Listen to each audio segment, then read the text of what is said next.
Bəziləri belə deyirlər ki, Allahı sevmək lazımdır, ondan qorxmaq lazım deyil. Bu barədə nə deyə bilərsiniz? Bəli, Allahı sevmək lazımdır, şək yoxdur. Və Allaha sevgi ən böyük ibadətlərdəndir və əsas ibadətlərdəndir. Və lakin burada sual yaranır. İnsan Allaha asi olanda nə fikirləşməlidir? Ki, mən onu sevirəm. Bəzi insanlar belə allanır. Deyir ki, mən Allahı sevirəm, Allah mənə cəza verməyəcək. Çünki mən onu sevirəm. Ona görə Allahı sevmək lazımdır həmişə, şək yoxdur. Və lakin qorxmaq da o demək deyil ki, dayanan yerdə otur-otur belə qorx Allahdan. Yox. Yəni Allaha asi çıxmaqda qorxmalısan. Qorxmalısan ki, onun əmrlərini yerinə yetirməyəcəksən. Bundan qorxmalısan. Çünki Allah Subhanahu wa Taala baxın nə deyir? İnnəmə yaxşallaha min ibadi uləmə. Həqiqətən Allahdan yaxşa, yəni xəşyə nədir? Yəni elmlə Allahdan qorxarlar kim? Alimlər. Allah Subhanahu özü deyir. Tərifləyir alimləri və deyir ki, onlar Allahdan qorxarlar. Yəni qorxarlar niyə görə? Çünki Allahı tanıyırlar. Bilirlər ki, Allaha asi olsalar, Allah əzab verəcək. Bəzən Allah Subhanahu wa Taala cəhənnəm yaradıb. Cəhənnəmdə asi insanları, kafirlərə əzab verəcək. Niyə görə?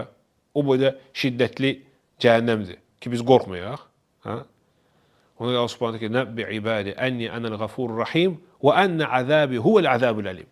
Deyir, mənim qullarıma xəbər ver ki, mən mərhəmətliyəm, rəhimliyəm və eyni zamanda mənim əzabım şiddətlidir və əzəmətlidir. Ona görə mömin həqiqətən bu balansı saxlamalıdır. Balansı saxlamalıdır.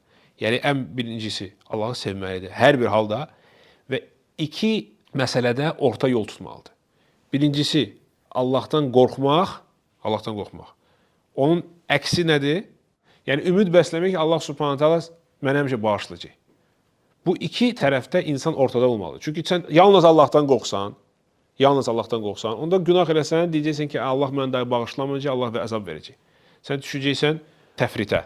Bu tərəfdən ümid bəsləsən ki, mən nə günah eləsəm, Allah mənə bağışlayacaq, onda əksinə düşəcəksən ifrata.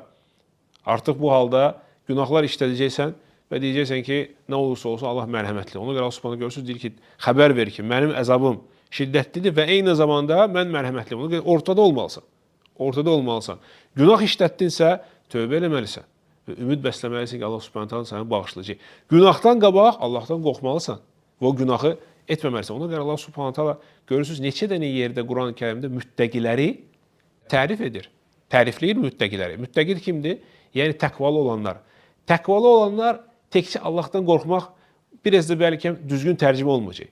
Təqva sözü, yəni vikaya sözündəndir. Qalxan. Vikaya yəni o şey ki, səni qoruyur.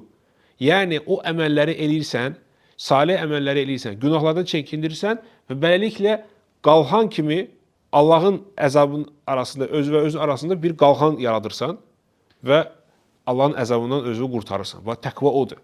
Təqva yəni elmlə və əməllə Allah Subhanahu Taala'nın əzabından qorunmaq. Və düzgün tərcümə təqva odur. Hələ belə qorxmaq deyil. Allah da yaxşı.